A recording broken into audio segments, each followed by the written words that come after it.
kitty cat. And it goes meow, meow, meow, and a meow, meow, meow, meow, cat. It's a kitty cat. And it goes meow, meow, meow, and a meow, meow, meow, meow, cat. It's a kitty cat. And it goes meow, meow, meow, and a meow, meow, meow, meow, cat. It's a kitty cat. Kitty cat! Sit. You have a new home. I am a dork, I know.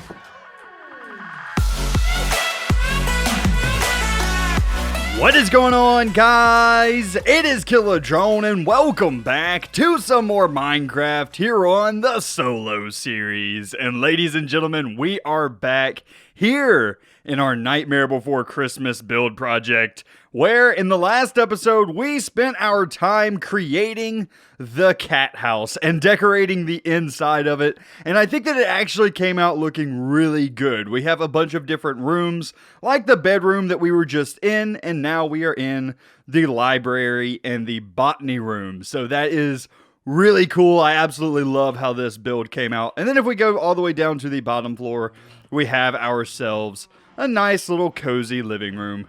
I actually really like how this building came out. Just the right amount of detail. Not overly done, but still to where it looks nice. And our cat up here still kind of looks a bit like a mad mouse, but you know what? We're just gonna have to deal with it. We know that it's supposed to be a cat, okay? That's, it's an angry rat. Maybe it's Jerry from Tom and Jerry. I don't know. Anyway, that is another building done here. And I have to say that this area is really starting to fill out for the most part. If we go ahead and we stand over here where our shulker boxes are set up for today's episode, you'll see that we're starting to cut off some of the lines of sight. We're starting to fill in this area really well. We're starting to fill in this area really well. We have another building that's going to go back here that we'll probably do in a upcoming episode very soon. And then I'm probably going to stick some random buildings kind of back there in order to fill up that line of sight. But overall, I have to say that this is coming out really good. I think that this build project is really coming together. I do, and I like the direction that it's going. But anyway, guys, today, by those shulker boxes that are sat in the middle of our square, we have some work to do around here. I have another building that I need to get in, and this is going to be the Aqua Ladies building. So, in the Nightmare Before Christmas world, in the story, there is this kind of side character. She's not super important to the plot of the movie or anything, but it's basically this weird aqua seaweed looking lady, and she has a house that is kind of off to the side of the square, but it comes into the square. And I guess the best way for me to describe her house is basically like evil Pac-Man with a weird tongue. I don't know how to really describe it, but that is what we're going to be making today, is her house. And it's going to be a weird one. It's definitely going to be a weird one, but it's probably going to be the easiest one on the inside, on the interior, to design, because it's relatively a small space. There's not multiple rooms like most of the buildings that we've done so far. Each one of these has multiple rooms, except for, I guess, the spider building for the most part. And then this one has multiple rooms, and then this one we have a cow farm in. This build is not really going to have any of that. It's mostly just going to be a singular empty room that I'm going to fill with water. And yeah, that's pretty much it. It's very, very simple as far as the rest of the builds go. But anyway, I have this thing already planned out, already sketched out, and I think it's time for me to just build it. I think I'm not going to do a time lapse today, though, because I've been doing a lot of time lapses lately in videos, and I think that it's probably best if I just, kind of work on this a little bit at a time off camera, and I'll bring you guys back periodically with some updates.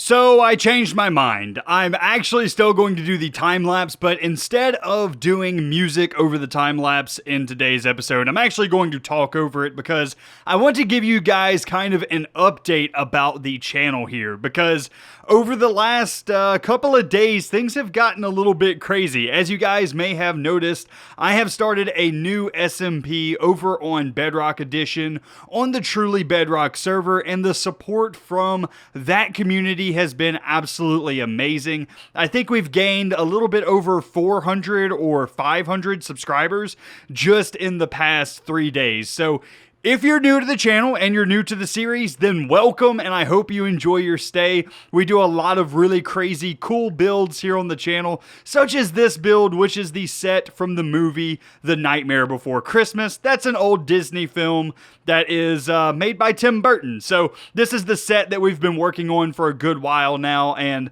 I'm trying to get finished up by Halloween time. But anyway, I'm so glad to have all of the new people here watching the channel and just enjoying yourselves.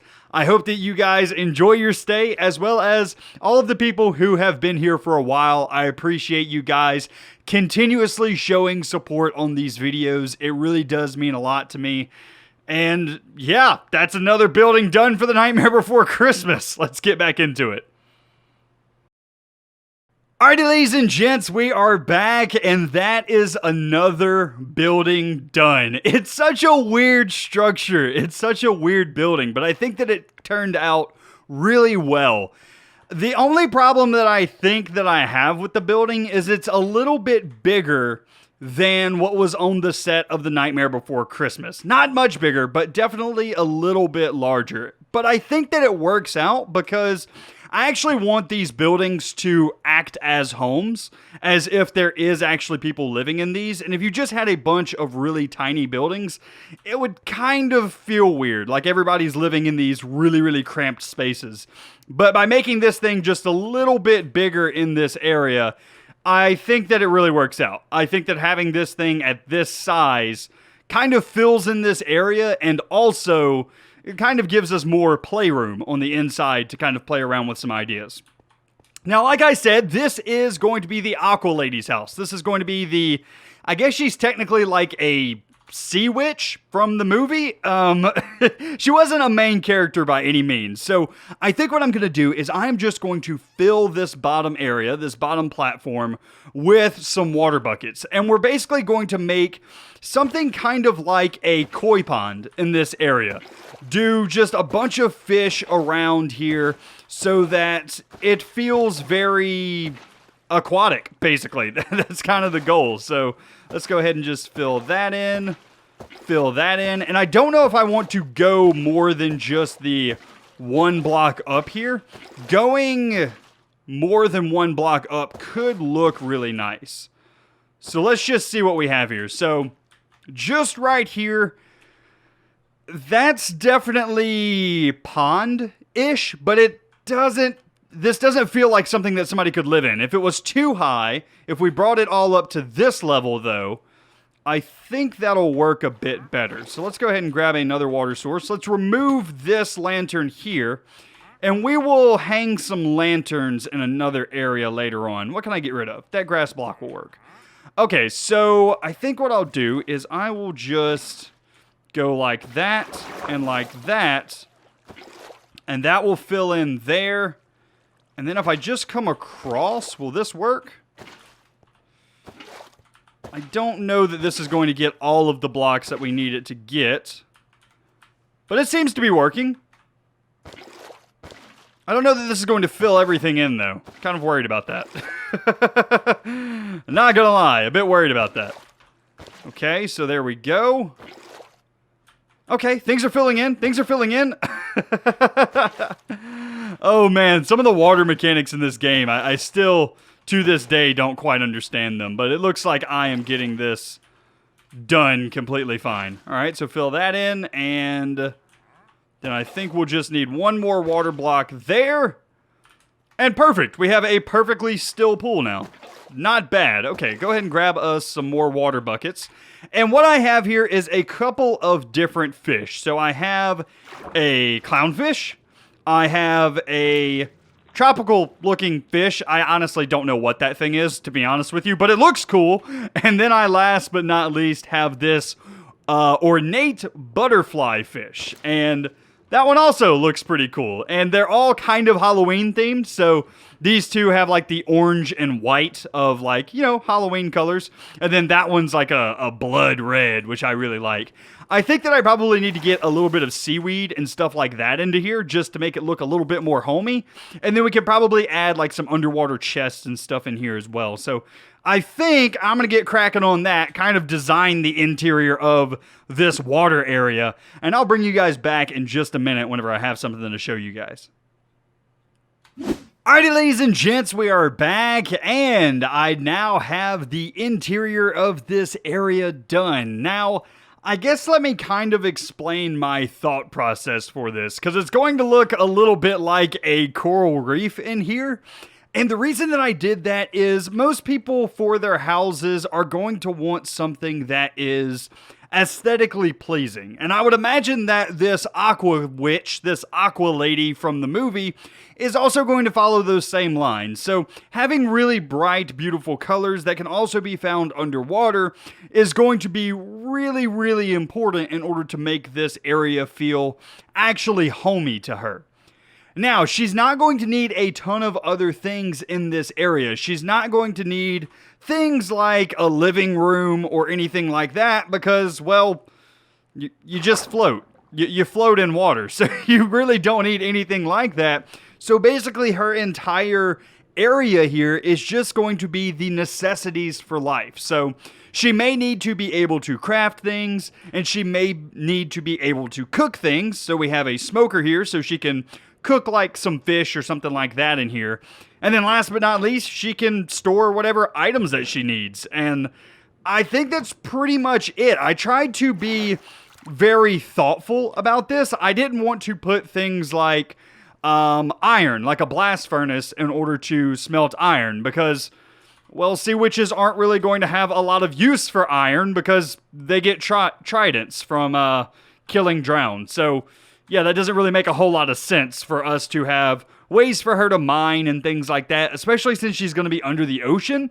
She can just like swim down into the ravines and doesn't really have to do a lot of mining. And even then, she wouldn't have a ton of uses for that. So I tried to be very logical. I just wanted to give her the necessities for life. She also doesn't need a bed for any reason because, well, she sleeps in the water in a coral reef. So I think that this works. It's kind of a simplistic build as far as it goes with the details, but I think that logically this makes a ton of sense. We don't need a bed because she's not going to be leaving the water. We don't need, you know, a lot of the things that we've been putting in all of our other buildings here. So the last thing that I want to do is she has a couple of fishy friends here, and I'd like to give an ode to the movies. Now, if you guys have ever seen the movies or played a game like Kingdom Hearts or something like that, you will know that there are 3 kids in the movie. 3, let's call them caricatures, that are very important to the plot of the movie because they're kind of, they kind of get in trouble a lot. They kind of start all of the madness for the most part. And those kids' names are Shock, Lock, and Barrel. So what I would like to do is name these fish after those characters in the movie, because we can't really get those characters here because there's nothing in Minecraft that stays a baby forever like these children would.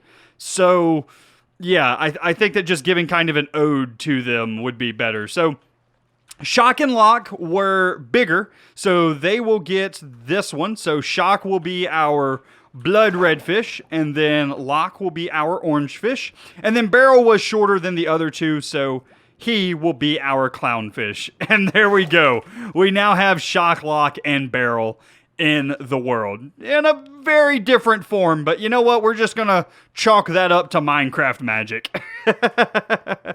Anyway, guys, I think that is going to be it for today's episode. I do hope that you guys enjoyed. If you did, be sure to leave a like on the video, as well as if you're new around here, be sure to subscribe. But anyway, guys, that's going to be it for me today. I hope you enjoyed, and I will see you in the next one. You guys have a great day.